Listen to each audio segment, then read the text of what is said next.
I got to tell you, dude, I went and did a little, I know it was a little pre-early, I guess you want to say, a little preemptive, but I went and did a little Halloween activity the other night.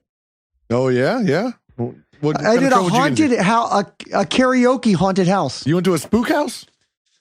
Well, it was what are you, fucking 92? I don't know. That's what people around here have been calling it. And I live out in the sticks, essentially.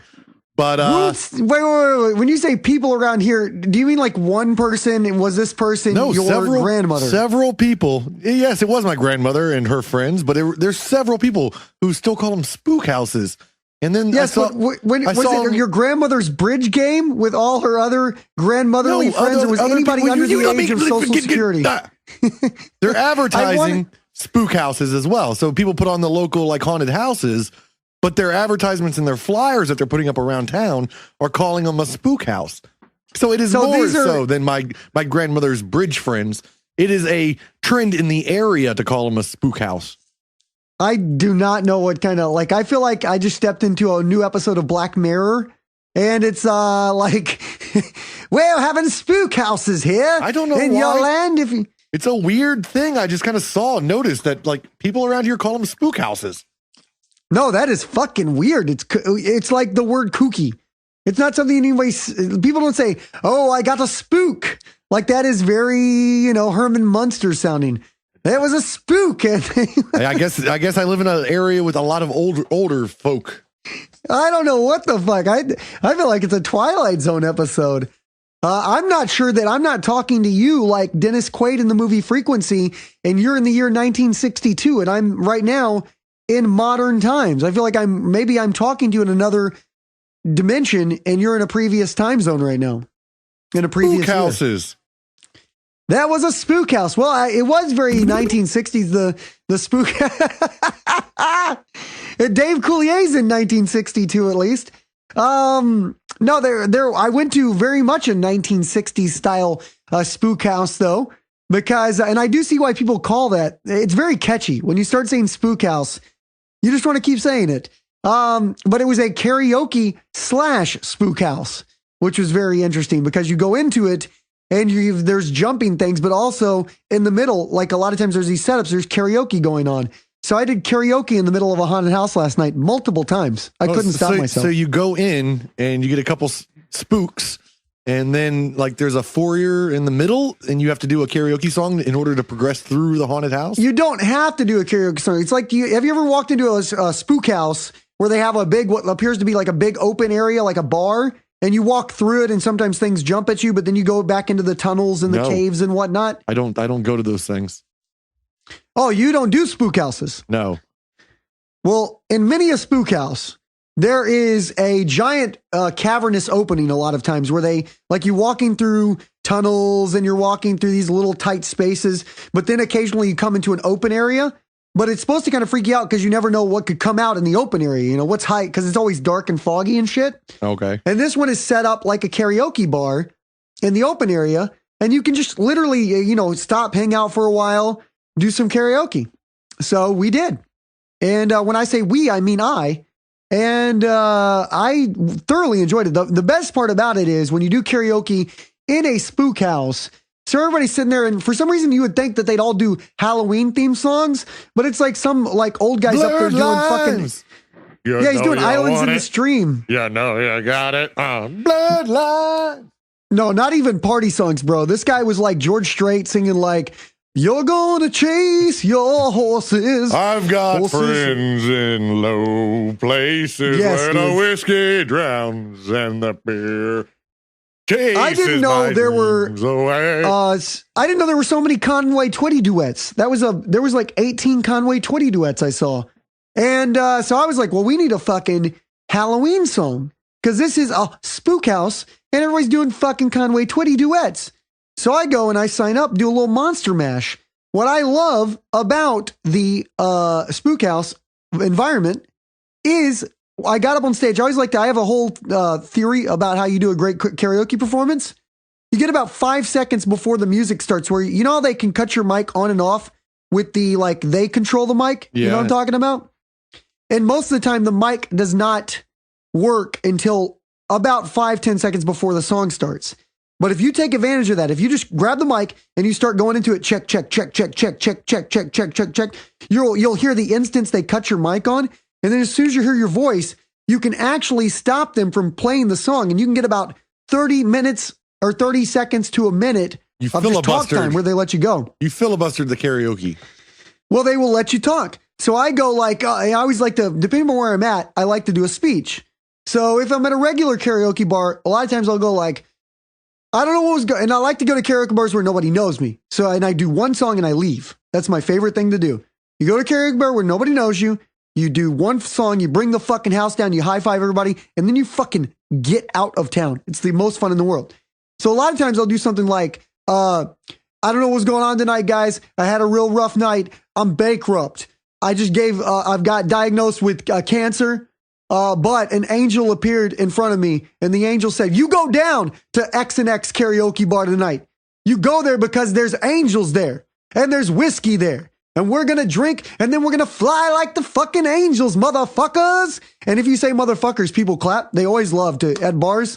You say fly like the goddamn angels or something and they are fucking clapping. Okay. I assume this thing had like children running around everywhere and you're just dropping motherfuckers. Well, no, this is my regular karaoke strategy. I had to tweak it for Haunted House.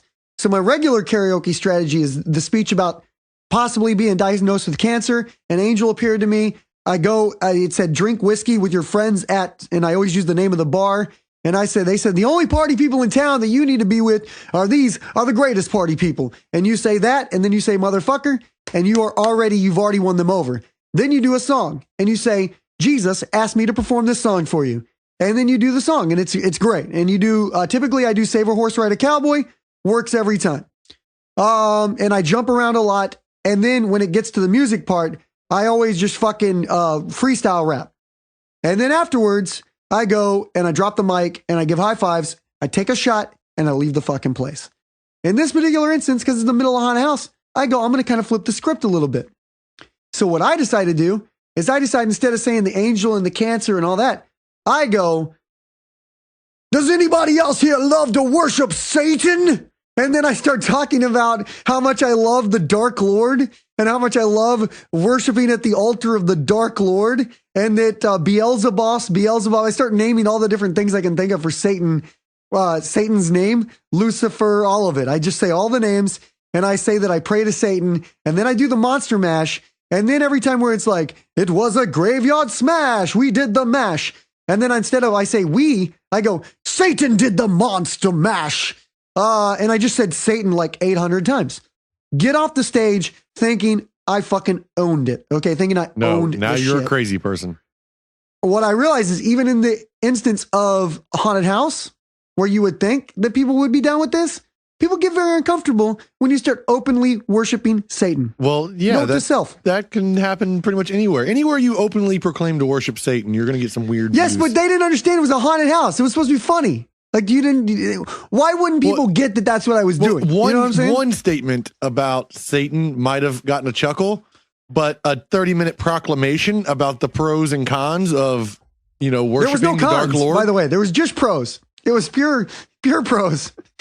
So yeah, just prosing about the benefits of worshiping Satan and the joys that he brought to your life may have been too much for the average consumer. And I'm going to tell you, it was. Because when I got off the stage, I talked to my wife. I said, hey, that was funny, wasn't it? The sea of people parted as you walked to the bar. People were freaked the fuck out. Yeah, people got out of your way. Yeah, people were freaked everybody but the owner of the haunted house and his wife. They came up and they're like, yes, Satan. Yes, she was finally another Dr. Frankenstein. Well, it kind of was weird. Because then the karaoke guy, and they all loved the three people that mattered. Owner, wife, karaoke guy thought I was the tits. They were all Satanists. They gave me a free t-shirt, and then they had me come up for an encore performance in which they had me sing Highway to Hell. And if you thought I couldn't work in Satan enough times in the Monster Mash, you give me the fucking song Highway to Hell, and it's like every other word was Satan. And then, like, it was like, well, I just beat a dead horse. Because again, I thought I was going to walk away to thunderous applause, and it didn't help that the owner was really rubbing up on my junk because they were so in love with my Satan worship. And because they gave me a free t-shirt, and I was very jacked with the free t-shirt. The only other Satanist group in town. I think I might have. I think they might think that I'm like, fuck it. For all I know, I'm their pastor right now. Well, for all I know, I'm the head of the Satanist church under the Satanist flag. And so I get off the stage, and after I'm all done with all my karaoke and we're ready to go to the rest of the spook houses, I tell my family I'm with, some friends, and I go, hey guys, that was funny, right? And they go, man, that was funny for like 5 seconds. Yeah. But then I can't explain to you how uncomfortable everybody got when you would not stop openly proclaiming your love for the Dark Lord Satan. And I was like, I just couldn't believe people didn't think it was hilarious. You couldn't read the crowd? Couldn't see them? Couldn't get the vibe? Well, I wasn't looking at the crowd because I was literally like, I kept going and doing death metal roars. And there was this weird like gypsy dancer that was next to me in like one of those Day of the Dead masks. And I was interacting with the gypsy dancer. I was doing death metal roars. There was this one guy called Lobo who looked like, who's that? Remember the vampire wrestler from back in the day, WCW or whatever it was? Vampiro or whatever it was. Do you know what I'm talking about? Doesn't jump out at me. Well, that's what this guy looked like. He looked like a vampire wrestler. And what cracked me up is he really looked hardcore, like chain with a meat hook on his thing and a like blood and whatever. And even he was like, no, Satan. Jesus. He'd get up on, well, he wasn't comfortable with the Satan either, but he would get up on stage and his karaoke songs out of nowhere, he'd be do Dolly Parton songs. It'd be like, Jolene, Jolene, Jolene, Jolene. And his best Hail buddy. Satan every day. Hail well, that's what I would have said. That's what I would have said. I wouldn't have said Jolene. I'd have gone, Lucifer, Lucifer, Lucifer, Lucifer. I'm gonna worship your fiery death rays, Lucifer. But, anyway, anybody can take that. You can learn with it. If you were doing Spookhouse Karaoke, limit your number of Hell Satans to like 1 or 2. If you ever want to go, and you'll keep the crowd with you. If you ever want to go to the straight, to the front of the line, just start proselytizing the great Lord Satan, and it's free pass to the front of the line.